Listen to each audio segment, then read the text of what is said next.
ये जो मंडल कल्चर लाया गया है, ये कार्य को सभी में कार्यकर्ताओं में अलग अलग जिम्मेदारी देने के लिए। पहले क्या सिर्फ ब्लॉक अध्यक्ष हुआ करते थे, शहर में 2 ब्लॉक अध्यक्ष थे, तो उनका कार्य क्षेत्र बहुत व्यापक हो जाता था, तो वो जिम्मेदारी करने में उनको थोड़ी दिक्कत आती थी। तो अब क्या है कि हर ब्लॉक में 6-6 मंडल डिसाइड कर दिए गए हैं। एक एक मंडल में 4-4 वार्ड, किसी में 5-5 वार्ड की जिम्मेदारी एक एक मंडल को दे दी है। मेरे को गुलाब सिंह चकतावत मंडल दिया गया है। दोस्तों नमस्कार, आप देख रहे हैं राष्ट्र न्यूज़ और मैं हूं रमेश गर्ग। आज हम बात करेंगे कांग्रेस के मंडल फॉर्मेट को, किस तरह से एक मंडल के अध्यक्ष का प्रभार होता है, चुनाव में एनर्जी लेवल क्या बनता है और कार्यकर्ताओं को किस तरह से इस मंडल के द्वारा जोड़ा जाता है, और आने वाले जिस तरह के ये लोकसभा चुनाव के मतदान को लेकर किस तरह से मंडल के फॉर्मेट से कार्यकर्ताओं में एनर्जी को बूस्ट किया जा रहा है, ये सभी बातें जानेंगे। लेकिन बड़ी बात ये है कि कांग्रेस में भी अब मंडल का प्रभार जो है वो लगातार देखा जा रहा है, और हर मंडल के कार्यकर्ताओं की, पदाधिकारियों की क्या जिम्मेदारी होती है, ये भी आज हम जानेंगे। तो हमारे साथ में महेश जी जनावत जुड़ रहे हैं और ये मंडल के एक प्रभार को अच्छी तरह से समझा सकते हैं। आने वाले चुनाव में क्या भूमिका होगी वो भी इनसे जानते हैं। हमारे स्पेशल कार्यक्रम चुनाव यात्रा में आपका स्वागत। क्या कहते हैं, ये कांग्रेस में अब मंडल का जो प्रभार है, इस तरह का फॉर्मेट लाया गया है, क्या कहते हैं, किस तरह की एनर्जी इससे बन रही है? सर्वप्रथम रमेश जी नमस्कार जी। ये जो मंडल कल्चर लाया गया है, ये कार्य को सभी में कार्यकर्ताओं में अलग अलग जिम्मेदारी देने के लिए। पहले क्या सिर्फ ब्लॉक अध्यक्ष हुआ करते थे, शहर में 2 ब्लॉक अध्यक्ष थे, तो उनका कार्य क्षेत्र बहुत व्यापक हो जाता था, तो वो जिम्मेदारी करने में उनको थोड़ी दिक्कत आती थी। तो अब क्या है कि हर ब्लॉक में 6-6 मंडल डिसाइड कर दिए गए हैं। एक एक मंडल में 4-4 वार्ड, किसी में 5-5 वार्ड की जिम्मेदारी एक एक मंडल को दे दी है। मेरे को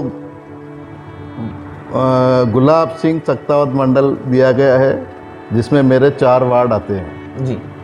चारों वार्डों में वार्ड नंबर 63 है, वार्ड नंबर 64 है, वार्ड नंबर 65 है, वार्ड नंबर 68 है। अब इससे ये फ़ायदा हुआ हमारे को कि मेरे को जो वार्ड दिए और जो मेरे को मंडल दिया, आज मैंने मेरे मंडल में पूरी एक कार्यकारिणी बना रखी है। जैसे ब्लॉक की कार्यकारिणी बनती है, वैसी की वैसी अब हर मंडल की कार्यकारिणी बन गई। तो हर मंडल के हिसाब से एक एक में 30-30, 32-32 की कार्यकारिणी है।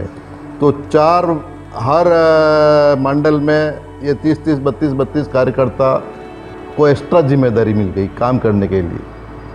कितने साल पहले ये फॉर्मेट बन चुका है? ये अभी पिछले चुनाव से ही चालू हुआ है। लोकसभा चुनाव के ठीक पहले विधानसभा चुनाव में चालू हुआ है। और इससे क्या कि हमारे को कार्य करने का, जिम्मेदारी का, हर आदमी को काम के लिए बंटवारा हो गया। वार्ड में जैसे अब हमारे को हर वार्ड का अलग अलग वार्ड अध्यक्ष बनाने की भी जिम्मेदारी हमारी हो गई। वार्ड अध्यक्ष को भी हमने जिम्मेदारी दी कि वो उसकी पूरी कार्यकारिणी बनाए, तो उसके पास भी 30-30 आदमियों की टीम हो गई। मंडल के कार्यकारिणी में भी 30-30 आदमियों की टीम हो गई। तो एक एक मंडल में 4-4 वार्ड, मतलब 150-150 आदमियों को जिम्मेदारी मिल गई काम करने की। तो जो हमारा इतना बड़ा एरिया है, तो हर आदमी को काम करने के लिए क्षेत्र मिल गया, अपना अपना एरिया मिल गया, जिससे हम ज़्यादा से ज़्यादा मतदाताओं तक पहुंच सकें, ज़्यादा से ज़्यादा व्यक्तियों से संपर्क कर सकें, हमारे पार्टी के लिए प्रचार प्रसार कर सकें। ये हमारे मंडल कार्यकारिणी से ये फ़ायदा हुआ है। 4 वार्ड जो आपके पास हैं और विधानसभा चुनाव में आपको ये जिम्मेदारी मिली थी, किस तरह का बदलाव इस दौरान देखा गया था? और अब ये जो चुनाव अभी आ रहा है, इसमें वोटिंग भी अभी बहुत जल्दी होनी है, तो इसमें कितना आप कुछ बदलाव देख सकेंगे? इसमें बदलाव तो अच्छा होगा। हमारे हर वार्ड की जिम्मेदारी हर वार्ड अध्यक्ष को दे रखी है। तो एक अब ब्लॉक अध्यक्ष को पहले तो क्या पूरा आधा शहर का एक ब्लॉक अध्यक्ष को देखना था, वो हर जगह व्यक्तिगत जा नहीं पाते थे, इतने कार्यकर्ता नहीं थे जिम्मेदारी वाले। तो इससे क्या कि कार्य बढ़ गया है। एक मंडल में किसी में 4 वार्ड है, किसी में 5 वार्ड है। और कार्यकर्ता की बात करें तो क्या संख्या हो सकती है? एक मंडल में 30-32 जनों की कार्यकारिणी होती है जी और एक वार्ड में भी 30-32 की कार्यकारिणी होती है। तो एक मंडल में जैसे 4 वार्ड है मेरे पास, तो चारों वार्डों की मिला के 125 आदमियों की कार्यकारिणी हो गई मेरी और 30 की मेरी, मतलब 150 आदमी हम 4 वार्ड के लिए जिम्मेदारी नियुक्त हो गए, पोस्ट वाले कार्यकर्ता। जी तो अब उससे तो जिम्मेदारी बढ़ी तो काम भी बढ़ा। और इसके लिए फिर अलग अलग टीमें भी बनानी पड़ती है। टीमें तो बनाई ना, ये अलग अलग वार्ड को वार्ड अध्यक्ष बनाए, वार्ड अध्यक्ष ने भी सबने कार्यकारिणी बनाई, तो सबकी अपनी अपनी टीमें हो गई ना जिम्मेदारी सहित।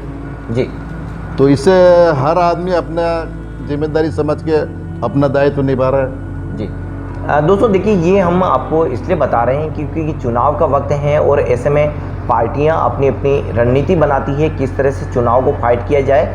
ऐसे में सबसे ज़्यादा अहम बात यही है कि कार्यकर्ताओं का एनर्जी लेवल किस तरह से बूस्ट किया जा सकता है, उनको किस तरह से इस काम के लिए जोड़ा जा सका है और उनको किस तरह से इस काम के लिए जोड़ा जा सके।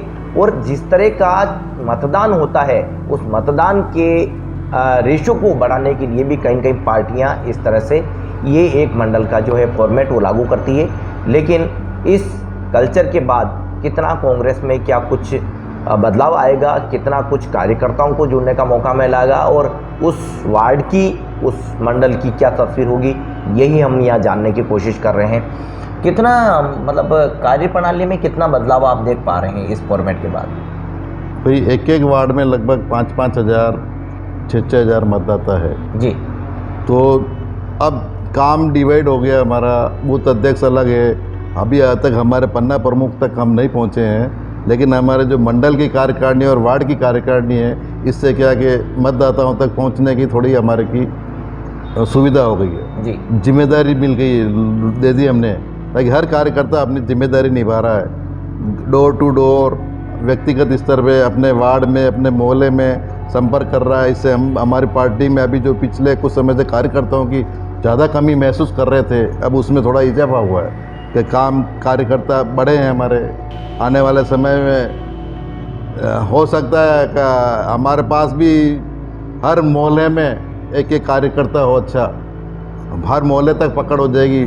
फिर पन्ना प्रमुख तक की भी हमारी योजना है जी, जिससे कि आगे पार्टी को हम आगे ले जा सकें। जी, पार्टी को आगे ले जा सकें। और अब ये बता दीजिएगा कि जो मीटिंग आने वाले दौर में होनी है, आने वाले समय मीटिंगों का दौर काफ़ी ज़्यादा रहने वाला है, उस समय वार्ड में ये मीटिंगों का दौर चलेगा, तो क्या इस तरह की कार्यप्रणाली से उन मीटिंगों का आयोजन काफ़ी सरल हो सके?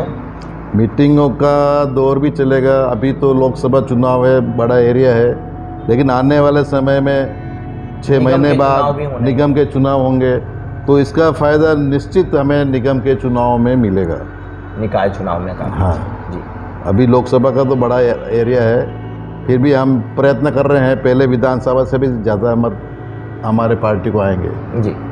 लेकिन जो अभी हमारे मंडल वाली स्कीम्स है ना, इससे निगम के चुनाव में बहुत फ़ायदा मिलेगा। ये महेश जी दनावत हैं और गुलाब सिंह सख्तावत, जो कि मंडल का नाम है, इस मंडल के ये अध्यक्ष हैं। इन मंडल में 4 वार्ड इनके अंडर में आते हैं और उस वार्ड की एनर्जी लेवल को बूस्ट करने के लिए ही कार्यकर्ताओं को जोड़ा जा रहा है। और आने वाले दिनों में जैसा कि मतदान होना है, तो इसके लिए कांग्रेस ने भी कहीं न कहीं कमर कसी है। लेकिन बीजेपी में जैसा कि हम अभी पन्ना प्रमुख का फॉर्मेट देख रहे हैं, मंडल की वहाँ पहले से ही इस तरह की कल्चर देखी जा चुकी है।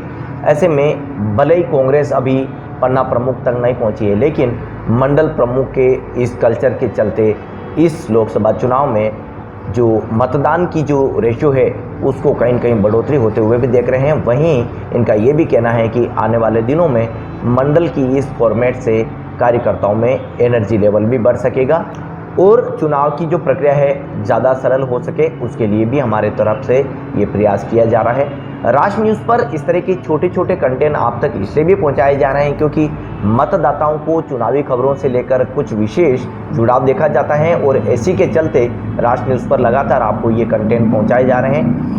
विभिन्न तरह की चुनावी खबरों को पाने के लिए चैनल के व्हाट्सएप ग्रुप से भी जुड़िए और जैसा कि हमारा व्हाट्सएप नंबर है 9829094913, इस नंबर पर भी आप हमें अपनी खबर को शेयर कर सकते हैं। तो बीजेपी में पन्ना प्रमुख का फॉर्मेट आ चुका है, कांग्रेस अभी मंडल कल्चर तक पहुंची है, लेकिन इस मंडल कल्चर को लेकर आप मतदाता होने के नाते, एज ए शहर के नागरिक होने के नाते क्या सोचते हैं, कमेंट बॉक्स में अपनी राय जरूर दीजिए। आज आपने हमें वक्त दिया उसके लिए बहुत बहुत धन्यवाद। आपका भी बहुत धन्यवाद। आपने हमसे जो जानकारी चाहिए, हमारा जो कल्चर है मंडल का, वो आपको हमने बताया जी। और आगे भी आप जब भी आएंगे, हमारे जो भी वार्ड की समस्या, वार्ड के बारे में, चुनाव के बारे में जो जानकारी चाहेंगे हमारे पास होगी, हम आपसे अधिक से अधिक शेयर करेंगे। एक नए कंटेंट के साथ फिर आपसे मुलाकात होगी, तब तक के लिए धन्यवाद।